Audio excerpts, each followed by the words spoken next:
नमस्कार, जय हिंद, जय भारत दोस्तों। स्वागत है आप सबका एक बार फिर से आपके अपने चैनल स्काई स्पीक्स पर। तो आज हम बात करेंगे कि मेष लगन के जातकों के लिए जनवरी 2022 कैसा रहेगा। सबसे पहले तो आप सभी मित्रों को अंग्रेजी नव वर्ष की हार्दिक शुभकामनाएं और ये वर्ष आपके लिए सुख एवं समृद्धि लेकर के आए, ऐसी मेरी प्रभु से कामना है। तो मेष राशि मेष लगन के जातकों के लिए जनवरी 2022 कैसा रहेगा आपका स्वास्थ्य, आपकी आर्थिक स्थिति, नौकरी, कारोबार, संतान, धन और इसके अलावा इस महीने कौन से विशेष योग आपके मेष लगन के अनुसार आकाशीय मंडल में बनने वाले हैं, उनका क्या प्रभाव रहेगा। इन सभी विषयों पर हम बारी बारी से चर्चा करेंगे और सबसे अंत में हम इस महीने के विशेष उपाय के बारे में बात करेंगे। तो आपसे निवेदन है, कृपया वीडियो को शुरू से अंत तक देखिएगा, तभी आपको बात समझ में आएगी। अन्यथा जब आप वीडियो पूरा नहीं देखते हैं तो फिर क्या होता है, आप बार बार कमेंट सेक्शन में जाकर के कमेंट करते हैं कि ये नहीं हुआ, वो नहीं हुआ, ऐसे नहीं हुआ, वैसे नहीं हुआ।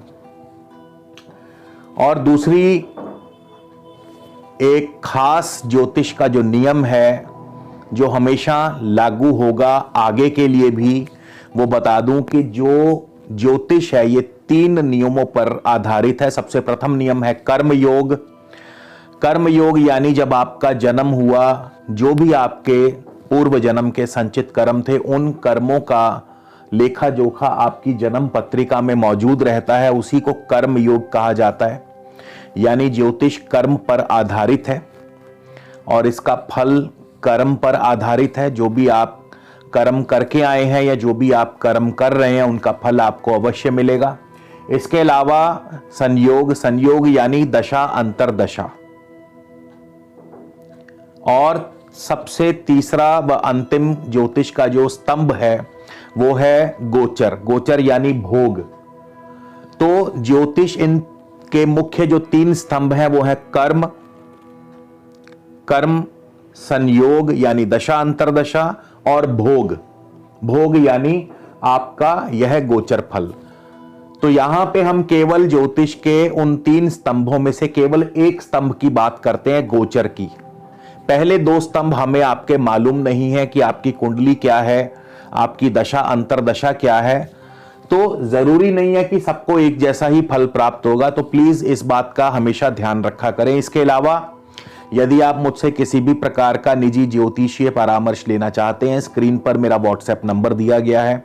आपसे निवेदन है, इस नंबर पर आप हमें व्हाट्सएप के माध्यम से कंसल्टेशन या फिर परामर्श टाइप करके हमें व्हाट्सएप के जरिए लिख भेजिए। आगे की पूरी प्रक्रिया व जानकारी आपको इसके उत्तर में भेज दी जाएगी। उसके पश्चात आप चाहें तो अपना अपॉइंटमेंट बुक करवा सकते हैं, शुल्क लागू रहेंगे।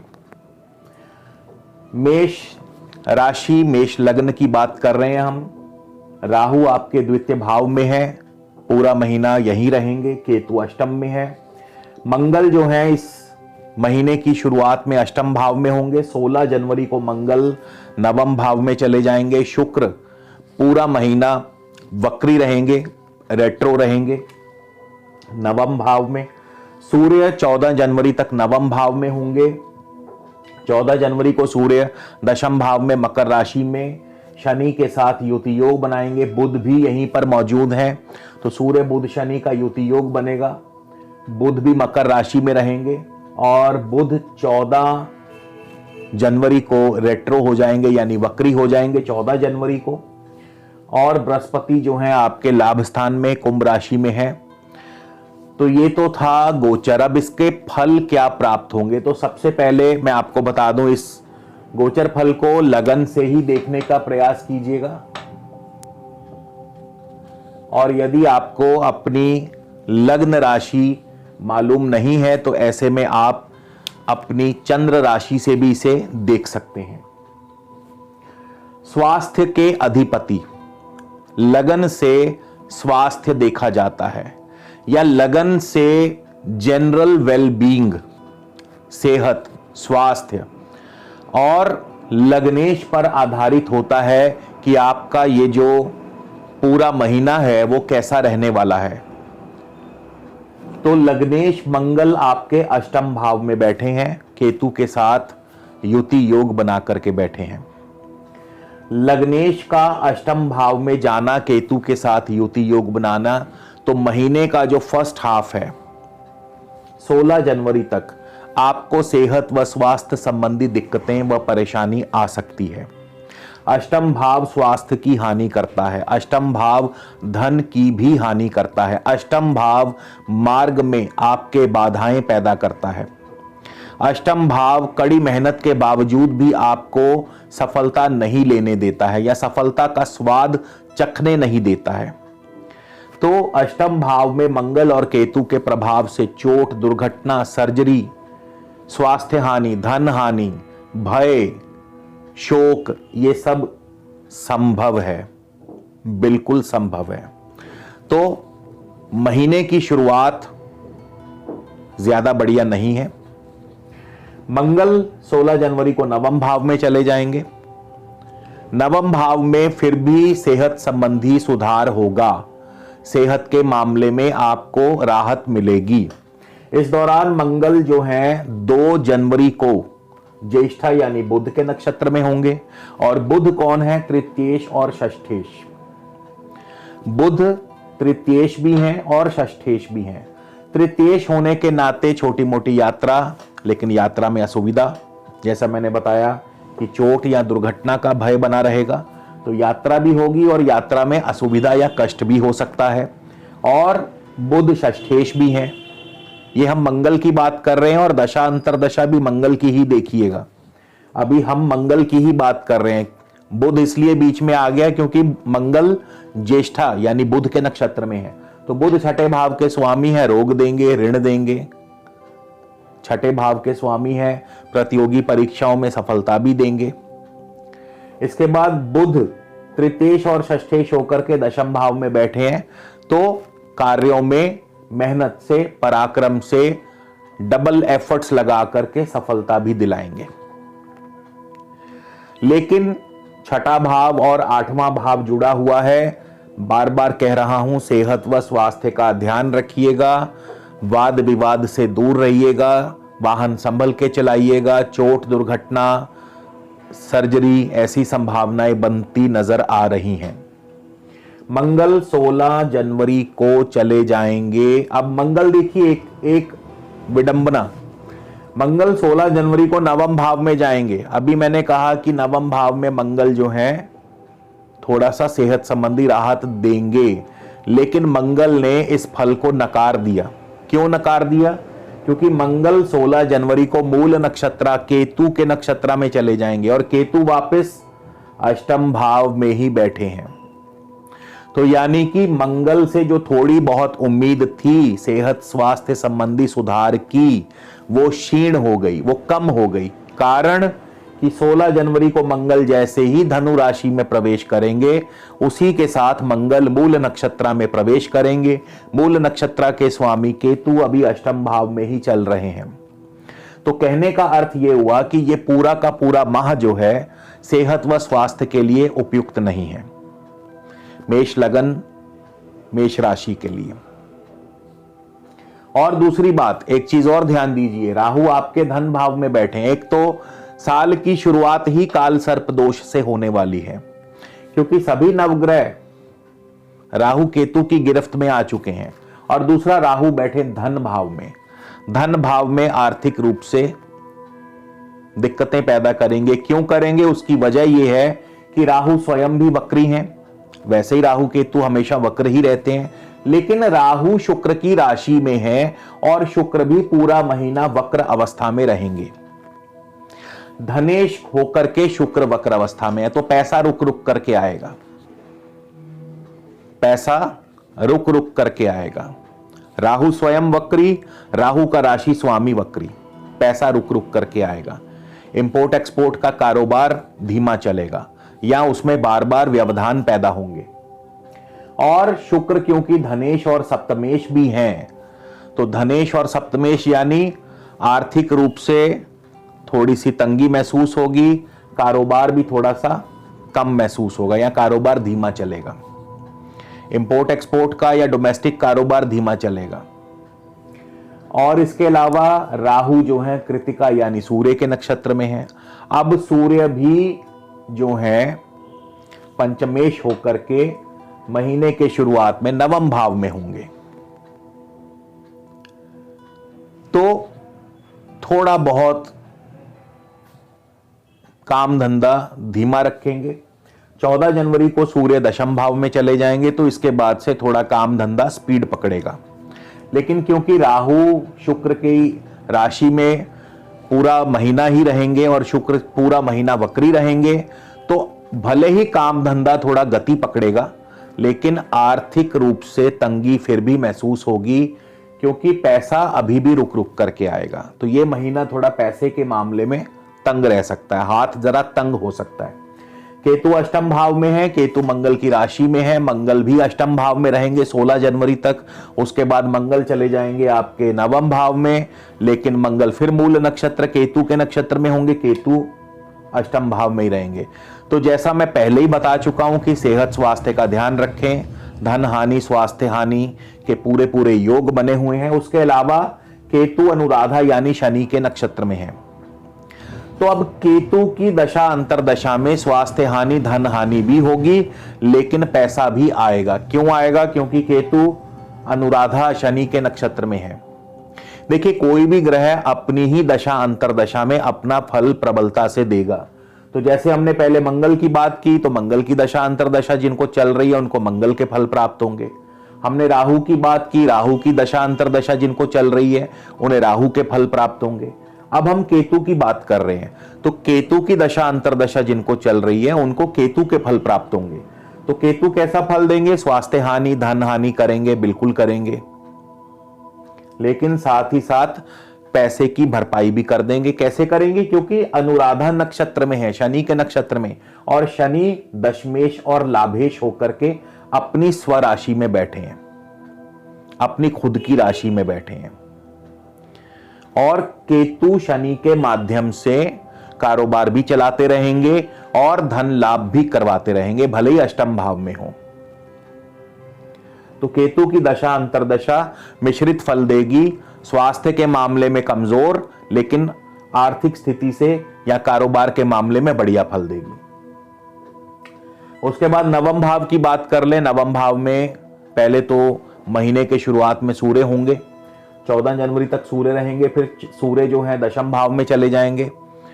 14 जनवरी को सूर्य दशम भाव में मकर राशि में चले जाएंगे। अब सूर्य क्या फल देंगे? तो सूर्य की बात कर रहे हैं, तो सूर्य की दशा अंतरदशा पे ध्यान दीजिएगा कि जिनको सूर्य की दशा अंतरदशा चल रही है उनको क्या फल प्राप्त होंगे। सूर्य 1 जनवरी को पूर्वाषाढ़ा शुक्र के नक्षत्र में होंगे।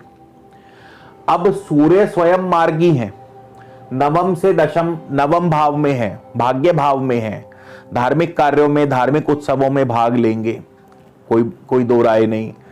लेकिन सूर्य क्योंकि पूर्वाषाढ़ा शुक्र के नक्षत्र में है और शुक्र वक्री है, रेट्रो है, तो शुक्र धनेश और सप्तमेश होकर के शुक्र भी नवम भाव में ही बैठे हैं। तो यहां पे क्या करेंगे?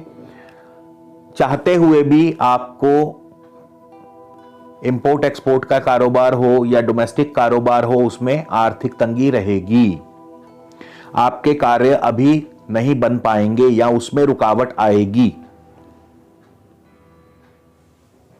ठीक है।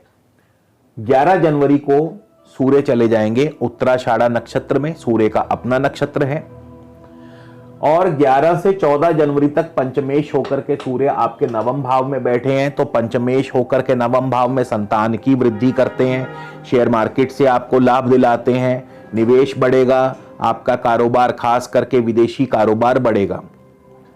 और 11 जनवरी से 14 जनवरी सूर्य नवम भाव में है, सूर्य 14 जनवरी को दशम भाव में चले जाएंगे, पंचमेश के स्वामी होकर के दशम भाव में। अब यहां पे सूर्य कारोबार में थोड़ा सा तेजी लाएंगे, कारोबार थोड़ा सा बढ़ाएंगे। हालांकि सूर्य शनि का युति योग भी है, ध्यान दीजिए, सूर्य शनि का युति योग भी है। सूर्य के साथ शनि ये ग्रहण योग बन जाता है दशम भाव में, लेकिन बुध भी साथ में बैठे हैं। तो सूर्य और शनि के बीच में जब भी बुध की मध्यस्थता होगी या जब भी बुध साथ में बैठेंगे तो बैलेंस कर देंगे, उतना फल नुकसानदायक नहीं होगा। तो सूर्य यहां पर बुध के प्रभाव से या बुध की मध्यस्थता से शनि के साथ उतनी दुश्मनी नहीं निभाएंगे और कारोबार थोड़ा सा बेटर होगा, बहुत नहीं लेकिन थोड़ा सा बेहतर होगा। उसके बाद सूर्य 24 जनवरी को श्रवण नक्षत्र में होंगे, चंद्रमा का नक्षत्र है, चंद्रमा चतुर्थेश है। तो चौथे भाव के स्वामी होने के नाते या चौथे भाव चंद्रमा के नक्षत्र में होने के नाते भूमि, भवन, वाहन, कृषि और शिक्षा इन कार्य क्षेत्रों से सफलता व लाभ दिलवाते हैं। तो सूर्य की दशा अंतरदशा इस महीने कुछ इस प्रकार का फल देगी। और शुक्र की बात कर ले, शुक्र भी नवम भाव में ही बैठे हैं, तो शुक्र की जो दशा अंतरदशा है वो क्या प्रभाव देगी। शुक्र पूरा महीना वक्री रहेंगे, धनेश, सप्तमेश, वक्री शुक्र नवम भाव में आर्थिक रूप से स्थिति को थोड़ा सा कमजोर करते हैं, कारोबार को थोड़ा सा धीमा करते हैं, कारोबार में परिवर्तन दर्शाते हैं। और शुक्र होंगे 5 जनवरी को स्वयं अपने ही नक्षत्र में, और पूरा महीना ही लगभग, क्योंकि 29 को शुक्र मार्गी होंगे, 2 दिन बाद महीना खत्म हो जाएगा, तो लगभग पूरा ही महीना शुक्र जो है अपने ही स्व नक्षत्र में रहेंगे। धनेश और सप्तमेश का वक्री होना अब ये क्या करेगा, एक तो धन भाव क्या है, आर्थिक स्थिति, पेमेंट्स रुक जाएंगी, पेमेंट्स नहीं आएंगी। सप्तम भाव क्या है, कारोबार का, कारोबार में धीमापन या कारोबार में रुकावट। तो इसीलिए जब कारोबार और पेमेंट्स दोनों रुकेंगी तो आर्थिक स्थिति कमजोर होगी, और खास करके नवम भाव जो इंपोर्ट एक्सपोर्ट का है उसमें दिक्कतें पैदा करेंगे। तो शुक्र की दशा अंतरदशा जनवरी के महीने में आपके कार्यों में रुकावट पैदा करेगी। तो अभी ये माह जो है आपके लिए, जिनको शुक्र की दशा अंतरदशा है, कुछ खास नहीं रहेगा। इसके बाद बुध की बात कर लें, फिर शनि और गुरु पर भी आएंगे। तो बुध की दशा अंतरदशा जिनको चल रही है क्या फल देगी। हाँ, एक और हम विशेष योगों के बारे में अंत में बात करेंगे। तो बुध की बात कर लें, जो बुध हैं 3 जनवरी को बुध उत्तराषाढ़ा सूर्य के नक्षत्र में होंगे। अब बुध भी लगभग सूर्य की भांति फल देंगे, क्यों, क्योंकि सूर्य के नक्षत्र में है, पंचमेश होकर के सूर्य नवम भाव में है। संतान की वृद्धि, शेयर मार्केट से लाभ, लव लाइफ बढ़िया चलेगी, भाग्य साथ देगा, और इसके अलावा इंपोर्ट एक्सपोर्ट का कारोबार ठीक ठाक चलेगा। जिनको बुध की दशा चल रही है उनकी बात कर रहा हूं। फिर 5 जनवरी को बहुत जल्दी ही, मतलब ये केवल 2 दिन का ही फल था, 5 जनवरी को बुध चले जाएंगे श्रवण नक्षत्र में। चौथे भाव के स्वामी है चंद्रमा, श्रवण नक्षत्र चंद्रमा का नक्षत्र है, चंद्रमा चौथे भाव के स्वामी है। तो जमीन जायदाद के कार्यों से लाभ और सफलता दिलाते हैं। साथ ही साथ आपका जो भूमि, भवन, वाहन, कृषि, शिक्षा, इन 4 चीजों से आपको लाभ और सफलता दिलाते हैं। बुध जो है तृतीयेश और षष्ठेश होकर के दशम भाव में गए हैं, तो आपको अपनी एफर्ट्स, अपनी कोशिशें करते रहना होगा। फिर इसके पश्चात 14 जनवरी को बुध वक्री हो जाएंगे, और वक्री बुध आपके कार्यों में विलंब पैदा करना शुरू कर देंगे, डिले पैदा करना शुरू कर देंगे। कार्य बनते बनते रुकने शुरू हो जाएंगे या बिगड़ने शुरू हो जाएंगे। तो 14 जनवरी के बाद बुध का नेगेटिव इफेक्ट शुरू हो जाएगा। शनि की बात कर लें, शनि जो है दशम भाव में है, दशमेश होकर के बैठे हैं, शनि दशम भाव में बैठे हैं। तो सीधी सी बात है कि शनि जो है दशम भाव में अपनी राशि में है, शुभ फल देने वाले माने गए हैं। लेकिन शनि श्रवण नक्षत्र से चल रहे हैं, और श्रवण नक्षत्र के स्वामी चंद्रमा चौथे भाव के स्वामी है। शनि की दृष्टि भी है चौथे भाव पर। अब चौथा भाव देखिए, चौथा भाव सुख स्थान है। तो शनि की दशा अंतरदशा आपके पारिवारिक जीवन में उलझने पैदा करती है। जिनको भी शनि की दशा अंतरदशा चल रही है, आपके पारिवारिक जीवन में उलझने पैदा करती है, और साथ ही साथ मानसिक रूप से तनाव देती है। आपके जमीन जायदाद संबंधी कार्य भी रुक कर पूरे होंगे, या विलंब से पूरे होंगे, क्योंकि शनि जो है चंद्रमा के शत्रु हैं, चंद्रमा के नक्षत्र में है और चंद्रमा पर ही चौथे भाव पर ही दृष्टि भी है। रुक करके कार्य पूरे होंगे। शिक्षा के क्षेत्र में आपको रुकावट पैदा करते हैं, व्यवधान पैदा करते हैं। हालांकि कारोबार के लिए शनि उत्तम रहेंगे, कारोबार जो नॉर्मल जो कारोबार है वो ठीक रहेगा। शनि दशम भाव में है, मान प्रतिष्ठा की वृद्धि भी करते हैं, प्रमोशन भी दिलवा सकते हैं। इसके पश्चात बृहस्पति, तो बृहस्पति की दशा अंतरदशा जिनको चल रही है उनको बहुत ही शुभ फल प्राप्त होंगे। क्यों? क्योंकि बृहस्पति भाग्येश होकर के लाभ स्थान में है और बृहस्पति शतभिषा राहु के नक्षत्र में है, राहु धन भाव में है। तो यहां पे बृहस्पति का संबंध लाभ स्थान और धन भाव से होने की वजह से आपको बृहस्पति की दशा अंतरदशा उत्तम धन लाभ करवाती है। मित्रों से, भाई बंधुओं से सुख सहयोग बना रहेगा, उनकी सफलता, उनकी सहायता आपको सफल होने में सहायक रहेगी और इसके अलावा कारोबार में अच्छा धन लाभ होगा। विदेशी व्यापार, क्योंकि बृहस्पति द्वादशेश है, विदेशी व्यापार से अच्छा लाभ होगा। तो बृहस्पति की दशा अंतरदशा आपको बढ़िया फल प्रदान करती है। इसके अलावा जो विशेष योग बनेंगे इस महीने, दो विशेष योग बनेंगे। एक तो भाग्य भाव में लग्नेश और शुक्र का, लग्नेश मंगल और सप्तमेश शुक्र का भाग्य भाव में युति योग बनेगा। वैसे तो ये भाग्य लक्ष्मी योग बनता है, लेकिन यहां पे शुक्र क्योंकि वक्री है तो उतनी प्रबलता से अपना फल नहीं दे पाएंगे। उसके अलावा सूर्य बुध शनि का दशम भाव में युति योग बनता है। यहां पे देखा जाए तो सूर्य और शनि शत्रु भी हैं, हालांकि बुध मध्यस्थता करते हैं। तो ये योग, अब जैसे सूर्य पंचमेश हैं और शनि दशमेश है, कहने को तो केंद्र और त्रिकोण के स्वामी बैठे हैं दशम भाव में, लेकिन क्योंकि सूर्य शनि पारंपरिक शत्रु हैं और भले ही बुध की मध्यस्थता है, यहां पे बुध मध्यस्थ होने का रोल प्ले कर रहे हैं, लेकिन फिर भी ये योग होकर के भी उतना बढ़िया फल नहीं दे पाएगा। सूर्य शनि की शत्रुता जग जाहिर है, तो आपके मार्ग में रुकावट जरूर पैदा करते रहेंगे। अब बात करेंगे क्या उपाय किया जाए। तो इस महीने आपके दो उपाय बनते हैं। दो उपाय क्यों बनते हैं? एक तो मंगल और केतु अष्टम भाव में है। मंगल और केतु अष्टम भाव में चोट, दुर्घटना, स्वास्थ्य हानि करते हैं, तो उनसे बचने के लिए क्या करें? बहुत ही सरल उपाय बताऊंगा, सिंपल सा उपाय है, कोई भी कर सकता है। आपको हनुमान मंदिर में मीठे का भोग लगाना है, मीठा चढ़ाइए हनुमान मंदिर में,